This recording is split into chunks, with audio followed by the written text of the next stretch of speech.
All right, E36 update.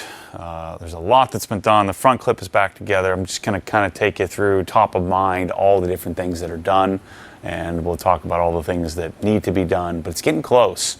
I'm actually going to be kind of sad. The project's, I don't know what I'm going to do with this thing. I guess I'm going to have to just drive it and wash it and enjoy it like a normal person would. So let's start up front. We'll work our way back, and I'll try to remember all the different things we've done. I want to say to this point, Chris has a spreadsheet just in full transparency because I'm not trying to brag. I'm just telling you what it just you have a frame of reference. So I'm about 90-ish thousand, 91, 92,000 into this car. I paid 45 for it, so paid what seems to be a fair-ish price for the current environment. It's a 36,000 mile 1996. S52 car. But so we're somewhere around 90K to get to where we're at. We probably have another 10 or 15 to go to finish the project with interior and stuff like that. So I'm probably going to be somewhere in the low hundreds is what it's going to cost to get this thing to where it's going to be. So up front, first thing we did, and I don't know if I'm going to do this chronologically. We'll just work from front to back. But the full front clip came off. This piece here has been repainted. The front bumper has been repainted. The hood has been repainted. The fenders have been blended and repainted up to the little plastic molding on the side. So basically the entire front clip has been redone. So all these trim pieces here all been dry ice cleaned, so I didn't need to replace these, especially once I coat them. They'll look super nice, black and clean. When we did the paint, I had Jose just paint me, the grills. So the black grills have been. So these are the OE chrome grills, repainted. They look great. And then I did a brand new front lip. So I got a brand new OE front lip from FCP Euro. I bought the clip kit from Turner. So Turner has a kit where it gives you all the clips that you need to put it back on so that it's OE fresh. And so these are the original fog lights, so I didn't do anything there. All the duct work, all the ducting and all that, this grill was all fine, so I didn't need to replace any of that. So the main change here was the paint, the painted grills, and then of course the front lip, getting a new one of those, even though it probably didn't need it. It was slightly faded, and it's a cheap upgrade to make it look pretty, and then putting with all new clips makes it really sit nice and flush. And then of course, one of the biggest changes to the front here is the OE. I guess these are these Bosch replicas? So these are AL, but they're the Bosch style Euro glass projector headlights. You can buy all kinds of modern, LED retrofits and stuff like that. I just don't want that. Not on this car. Sometimes that looks good. Sometimes it just goes too far. Same thing on my Civic, where I did the JDM, the Japanese spec headlights. So these are the Euro lights with the Euro projectors, and then they're the regular 2700 Kelvin bulbs. They're real yellow. But I don't know how much night driving I'm going to be doing in this car, so I don't know that it really matters much. But that slightly dark tint that you get, and then of course being glass and new and they're not pitted and scratched, is really freaking cool. I just bought some OE. I found some from, it was an E36 Rare Parts on Instagram. He has a little site, and I went to the site, and he has OE, a few sets of OE clear side markers. I think I paid like 175 bucks for the set. I think many of you are right. I think I'm going to side with you, many of you OGs. I think that amber is going to be the way to go. And you know what that means, Mike? It means I'm going to have to order some bronze E87s. Probably. So I do have, we'll talk about wheels in a minute here, but I do have some E87s coming, but they're in silver, which I'm not a silver wheel kind of guy, but on this era, this color, this car, I think lighter wheels make a lot more sense to me. So all of this is stock, been dry ice cleaned. So all the clips, all the bolts, all the screws, all of this stuff is good. We're just, I think we ordered some new. Some of these are new, some of them are old. but they're all good. All of my clips and everything are back in place. And of course, underneath here, you see a major change, which was to do the cooling system. So Eb came up, what's his Instagram? The TEK Real. The tech is real on Instagram. And he came up. This is one of those things that I'm sure I could have done, and it would have taken me weeks of scouring the old forums to try to find DIYs on how to do this. Or I can have a guy who's done 15 of them come and do it for me and pay him a few $1,000 to come do this thing. I chose to pay him to do it. And so we did, thermostat, what is this thing called? This metal tube thingy. Yeah, so all the tubing, or what's this called? All the hoses have been replaced. We even shut down a couple of days and ordered some more parts. So all the heater hoses, all the hoses underneath here are all fresh, new, redone. We reused all the parts that looked fantastic. All the wear and tear stuff has been replaced. And so I don't think there was going to be any immediate failure of the cooling system, but why not do it? It costs a few $1,000 to go in and do it right and get it done. And so this is a Zionsville. This is their racing radiator, which of course we won't need. And then did we end up doing a single fan speed? So we bought the 2-speed version, ended up setting up on a single fan speed. And you'll see how Eb set up all the wiring and relays. Everything looks OE and beautiful and redone and tied up all nicely. So those of you who are freaking out, it looks pretty darn good. And then we had, also I should mention for the headlights here, we had Brett Raymond makes a little pigtail for this, which we have all tied up. You can't really see it. So there's a pigtail that you can get. It's, what is this company? M Sport? Yeah, M Sport Parts. He makes little pigtail, little whips that make it easy. He actually suggests that you cut and rewire. It's above my pay grade, so I think the better thing to do is he has a little thing where you just plug it in and ground it, and that. What's going on there? I gotta turn that thing. Let me turn those screws on there while I'm here. It's going to drive me crazy, otherwise I'm not going to be able to function. Just screw these in.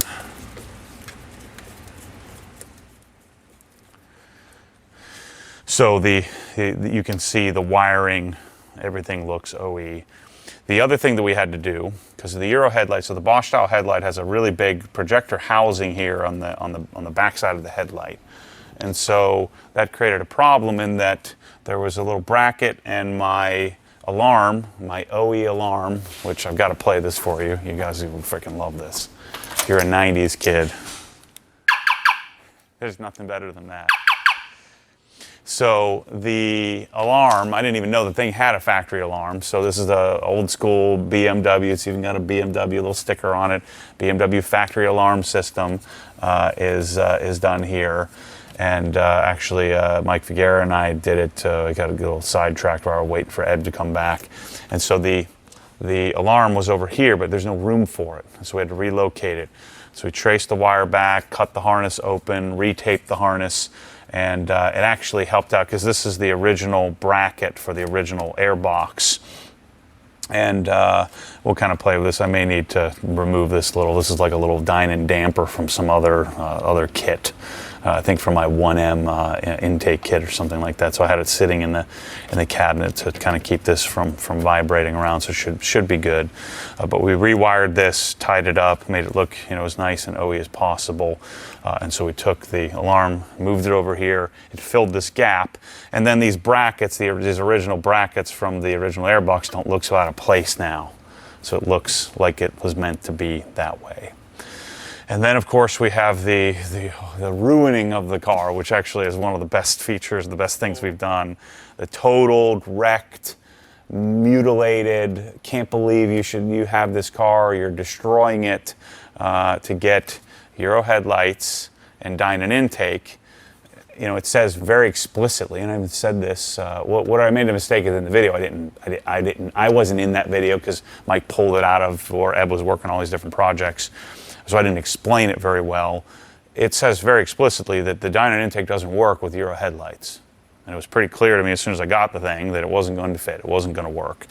And so I figured Dynon a lot of times is pretty conservative on that, because you know they probably don't want you cutting the headlights and modifying things, or selling to Europe and having people cause all kinds of problems because they don't have a fabricator. And so I would have never done this, but there was, where was that other bracket that he cut? I don't even know where it was. It's like on the frame rail. It was down here somewhere.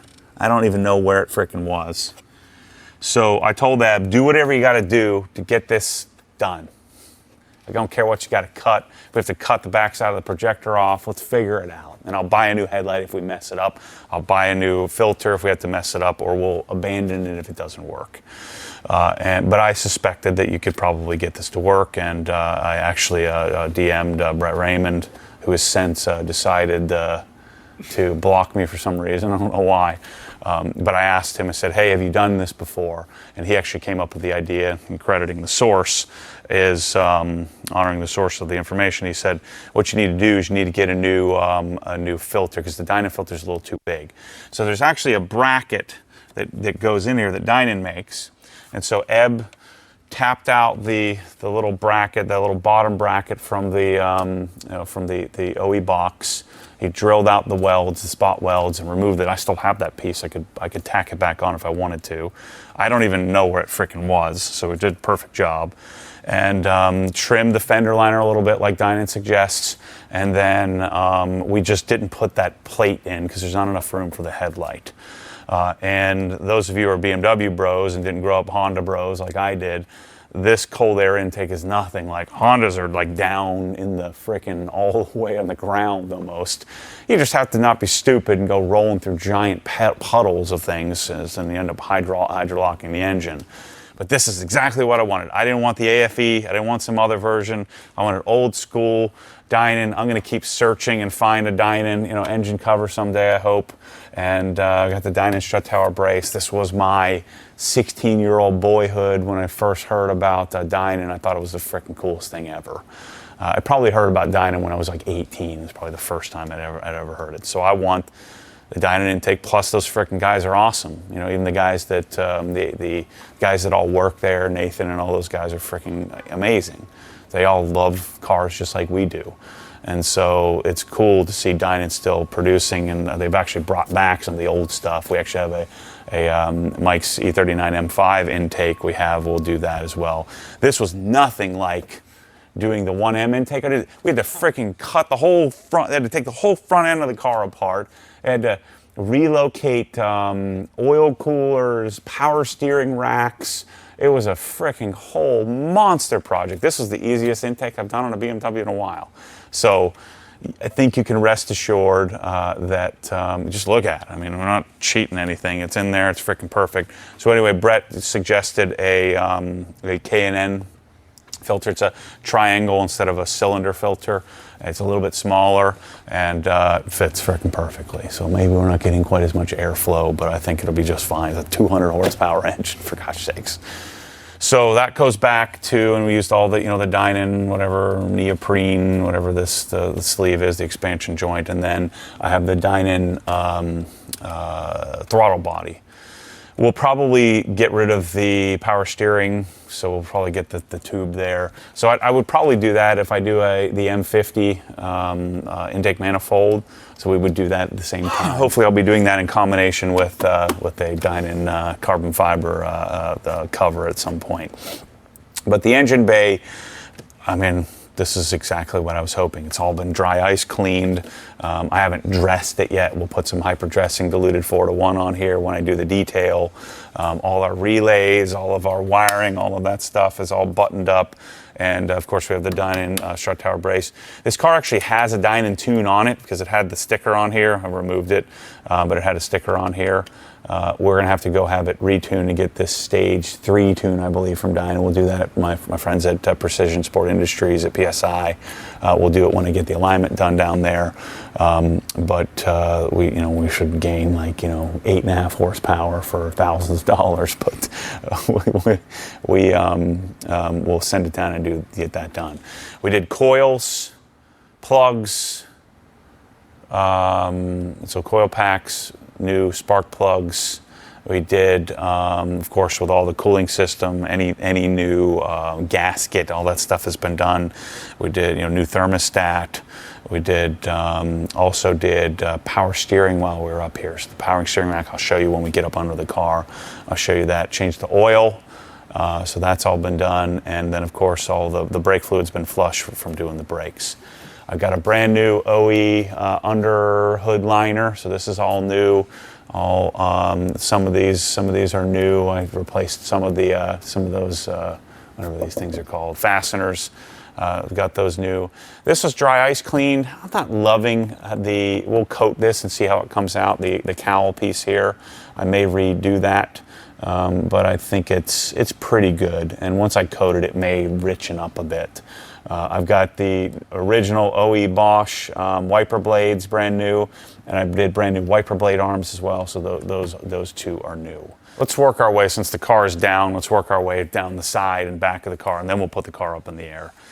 So these were replaced by the original owner. So the side marker, the amber side markers, at one point there was a wrong side marker on the car, which had damaged the paint, but this fender was repainted. The doors haven't been painted, but the mirrors have been repainted. So that's been repainted, and the match. The texture is not perfect, but the match, the paint color is pretty. Jose really knocked it out of the park on this. So it's one of those things where I could have sent it to some like crazy body shop and fought for months and months to get something done, or I could have Jose get it 97% of the way there. I got the car back in a couple of weeks. He picked it up and delivered it. Picked it up and brought it back to me. And the car looks freaking fantastic. So I can't wait to polish it, but I'm doing everything to wait, because I always want to polish it and coat it and get it all set up. So I'm waiting till I get the interior done before I mess with that.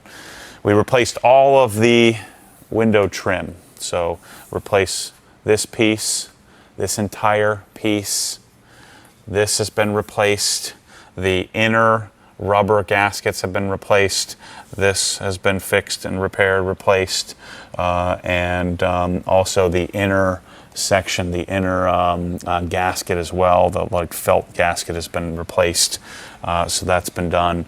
And I also did the rubber around here, and the side trim, the molding trim here is OE. So again, it cleaned up so nicely. I don't think I need to replace this.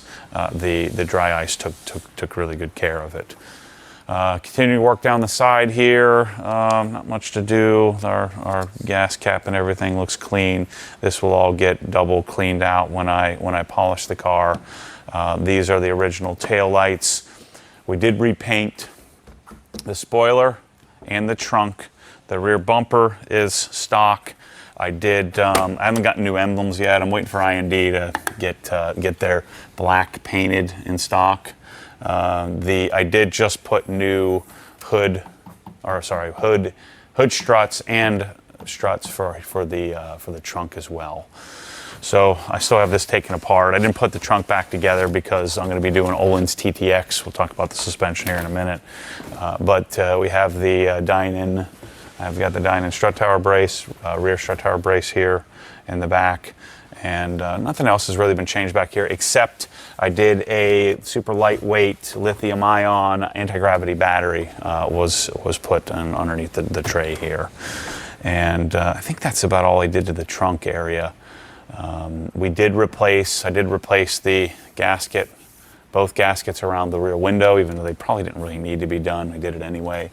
And then there was old PPF, so Jose had to blend this fender, so this has been blended. There's still some polishing stuff and some sanding stuff that I need to polish out when I do the final polish. He'll come up and we'll do that together and chase any little nibs or anything like that. But this was blended because it was ruined from the old 90s PPF that was on there.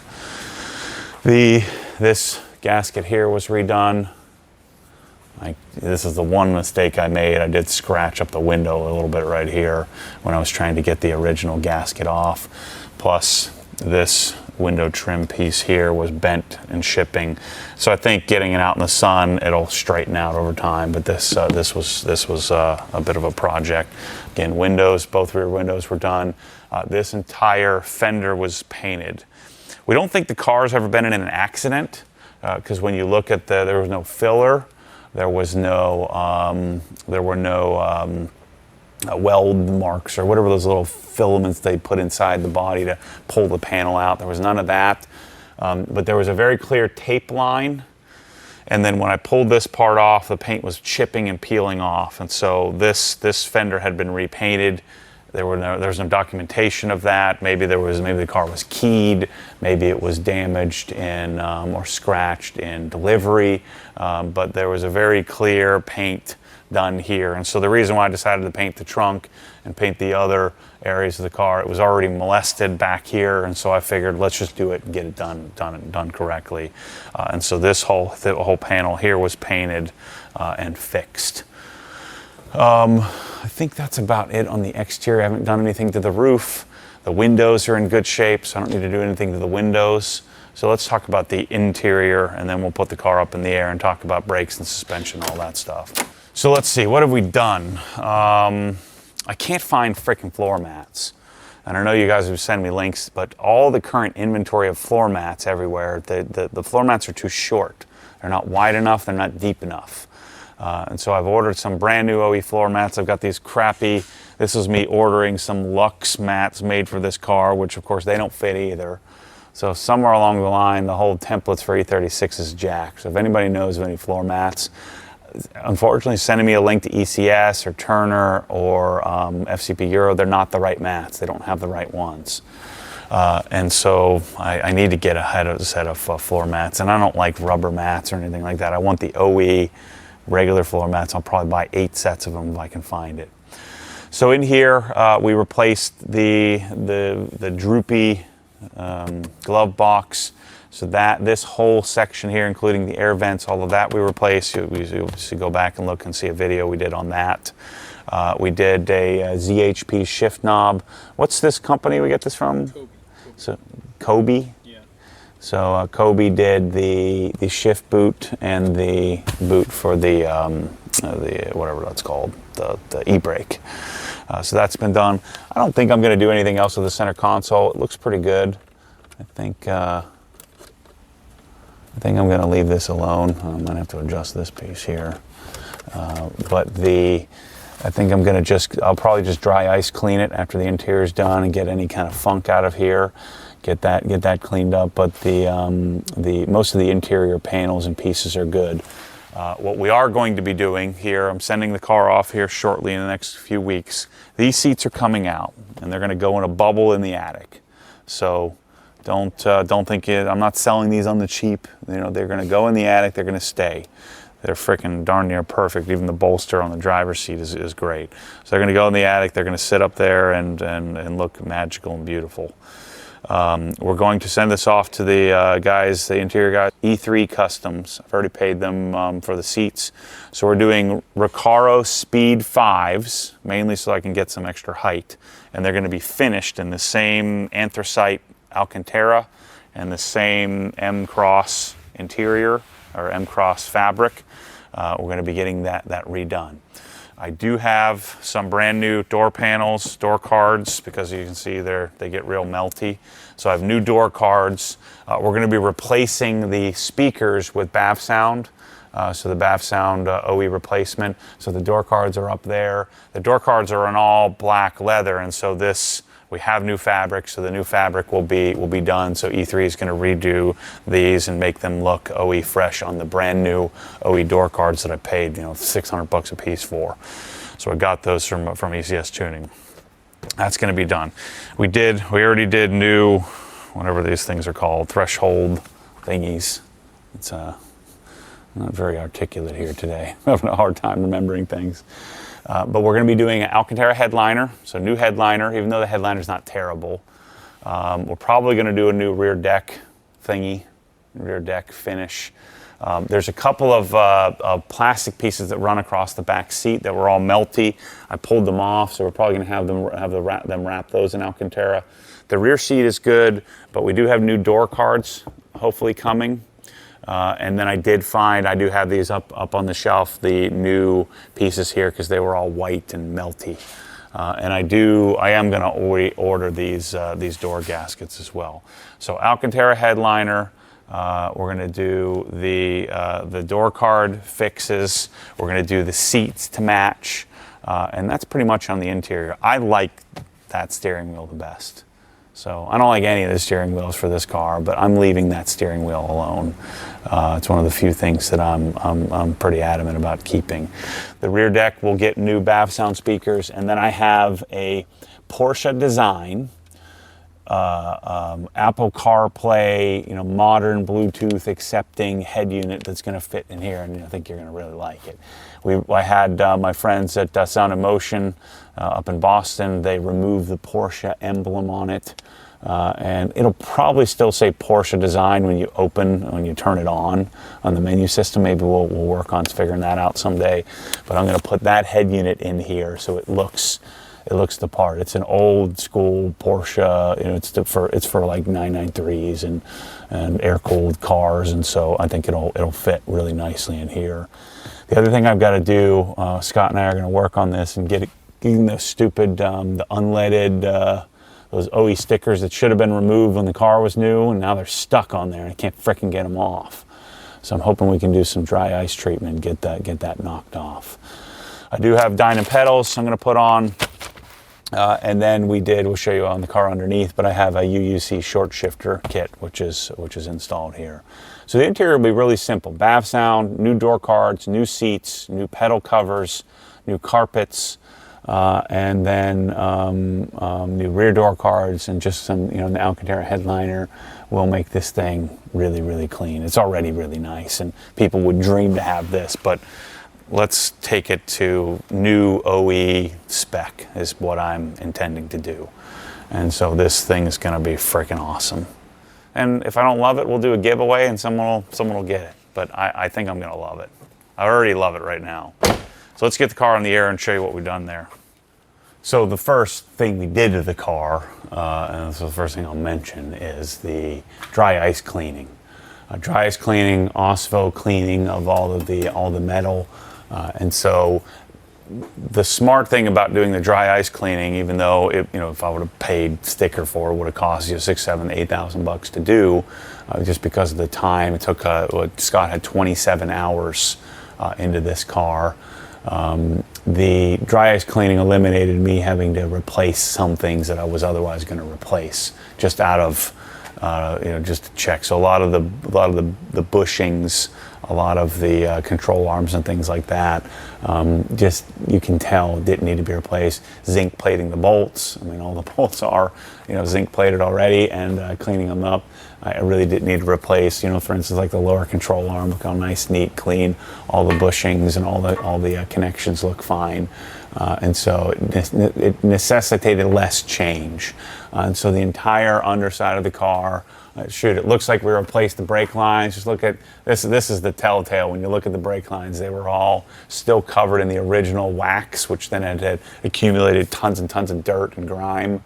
About the only thing on this car that's a little bit questionable is all of the fabrics under here, which I'm not sure we can even get. They're kind of brittle and falling apart. There's not much you can do to clean those up, so I'm not even sure we can buy those. We might try to get them at some point. But you can see this is the original OE mid-pipe, which I think I'm going to leave alone. Right now I have this Borla rear section. This car sounds freaking great. It sounds real meaty. Doing headers and doing a mid-pipe doesn't do a whole heck of a lot for these cars. And so I'm sure I'll get bored and probably buy a full Euro Super Sprint or something like that. But for now, I think we're going to leave it alone. So let's go back up the front and work our way back, as the lot's been done under here. So I probably won't even remember it all. So Turner front strut tower brace with Turner adjustable sway bar end links, and I've got it set to the softer setting.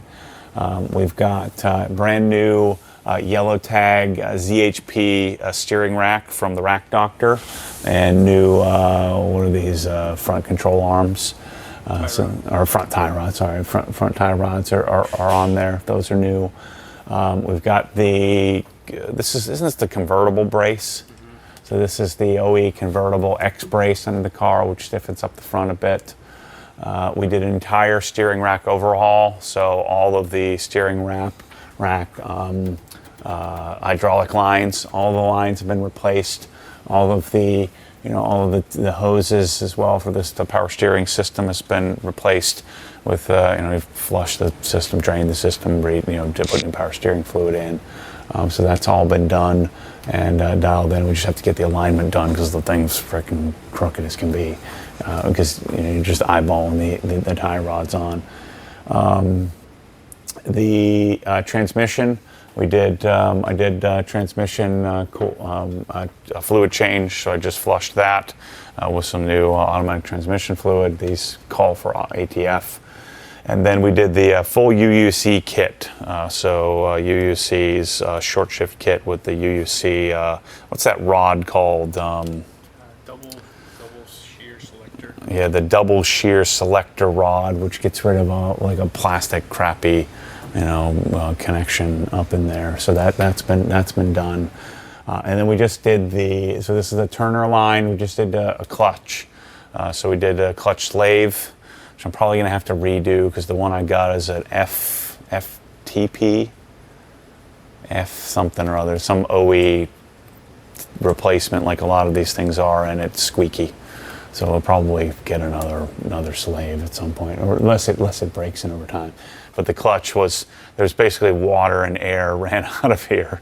So the clutch is now operating as OE like, with the new Turner braided line and the new slave cylinder.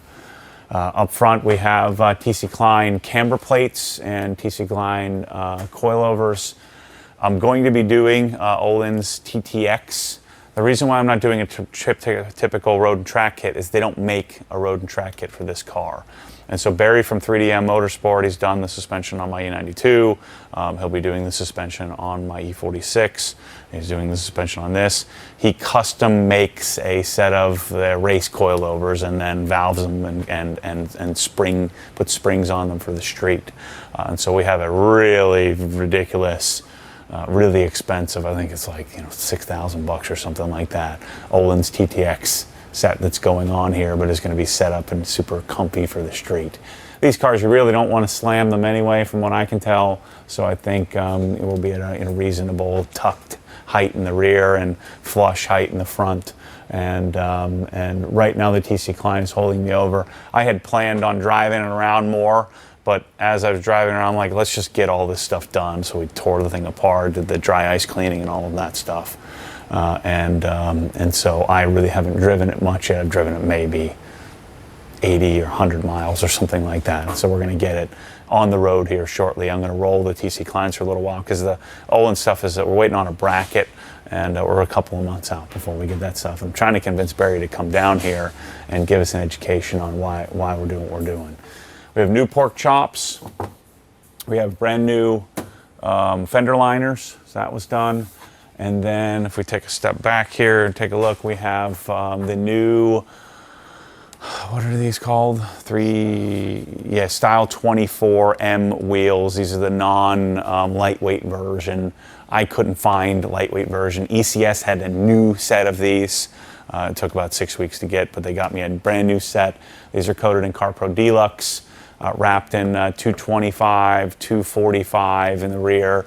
They're Michelin Pilot Sport PS4S's, and so these will be, I actually sold the regular wheels that came with it, and these are going to be the sort of stock wheels that I'll rock from time to time. I do have a set of E37s, so same as an E88, it's just the 17-inch version from BBS. It's called an E87. We did a specific type of face that's a little bit different. They'll be silver on silver, and set up offsets and sizing for this car specifically. And I'll probably run the same size tires that I have here. I'll just get another set, and we'll be putting those on. We have the Brembo 332, 328. is the size of the rotor. And so they're type 2 slotted face, and I did them in black. I didn't really want to get a custom finish done. I was going to do them in yellow, but I think that I was going to have been silver, but then silver has red lettering, so I just went with black. And so I wanted to be able to run 17s, and so we did a little bit smaller, the appropriate size. I didn't try to upsize. If we'd gone to 18s, we could have run a little bit bigger, like a 355 kit. But this size, I think makes sense. And then we have the Goodrich lines that come with. It's been all bled, and we might probably have to bleed it a few more times. Brett was telling me about how sometimes you need a scan tool to open up the solenoids open up the solenoid on the ABS system to get all the air out, so I may have to do that still. But the clutch has been bled, the brakes have been bled twice. We just bled them again, got some more air out. So the braking should be good and appropriate for this car. Not much else in the back. This is the OE mid-pipe. The car already had a boiler rear section on it, which sounds really good. Sounds nice. And then the Coney rears that are part of the TC Klein kit. So that comes as part of their package. Turner rear sway bar, Turner rear sway bar end links, adjustable ones. It just needed, it's not low enough to really need these, but the bar was really close to the lower control arms. Or I guess these are camber arms, or whatever whatever you want to call this lower arm. I have Turner arms that we'll be putting on here as well. Get rid of this really cheap-looking little rolled steel line or arm. So I'm going to wait and do that on the alignment rack because it'll frickin' throw the toe way off. We also did the rear real monoball mounts, the bushings up here that makes it a solid bushing, which I think really helps with rear deflection. That's a Dynon part. So Eb did that. And of course, the rest of the rear was all dry as clean, with the exhaust being also clean as well. I do have a Dynon exhaust coming, but they're kind of backed up on production. I do have to remount. I have to rebalance these. Luckily, I have my own road force balancer. It'll be getting set up here in a couple of days. But the guys that mounted my tires, they put the wheel weights on the inside, and the calipers are too big. And I've just moved the weights out, and they all fell off. So I'm gonna have to polish the inside of the wheel and redo it. So this is why I bought the car. That E36 square front end. This is the car that made me hate the E46 when it came out, until eventually you fall in love with it. But that square, iconic BMW front end, this is the way I wanted it. I don't want a lightweight splitter. I want it to look just like this. Get myself I got to get a new emblem. When you take an emblem and you put it on there, this freaking thing just looks amazing. So I'm sure I missed a few little details, but that's the lion's share of the things that we've done. I'll probably do a radar detector as well, so I'll hardwire that. We got to do a full paint correction, full polish and coating. I'll be doing G-Technics CSL XO on this. I've already coated these wheels with Carpo Deluxe and Carpo Gliss, but I'll be coating the wheels for the BBS E37s when they come. But maybe we'll end up ordering some bronze wheels for this thing too, and be able to change up the look whenever we want to. I'm going to be tinting the windows in this car. I'm going to go fishbowl look. I'm going to do 70% XPEL Prime Plus, or whatever, the Prime XR Plus, whatever it's freaking called. We'll be doing their ceramic 70% all around, just to keep the heat and hopefully UV out of the car. But this thing is nice. It's freaking really nice. I tend to underplay my cars and talk about this, just say they're okay. This one is going to be more than okay. It's going to be freaking amazing. So, yeah, I hope you'll keep following along. We'll try to get some footage of the interior. I probably won't get much of it, but Mike will probably drive down there and grab some footage with those guys as the project rounds out. We'll get Martin to do the windows as well after the interior's done. and then we'll polish and paint correct it and touch up anything that needs to be addressed on the exterior when we get the car back from there, and we'll then drive it. Talk more about it then. Do some comparisons of E36 to E46 to E92, and we're going to do some real cinematic video footage on all the cars and tell the stories why and how these cars came into my life and all of that stuff. So stay tuned for that. But yeah, I'm really pleased with how the cars come out. Now that we're on the home stretch, and I'll be sure to keep you up to date on all the different projects we do. Thanks for watching. The likelihood of this becoming a giveaway car is virtually nil at this point. It's looking too freaking good. I think this thing's gonna have to stay in my garage for a long time, but you never know with me. Thanks for watching. As always, stay tuned for more crazy. See you on the next one.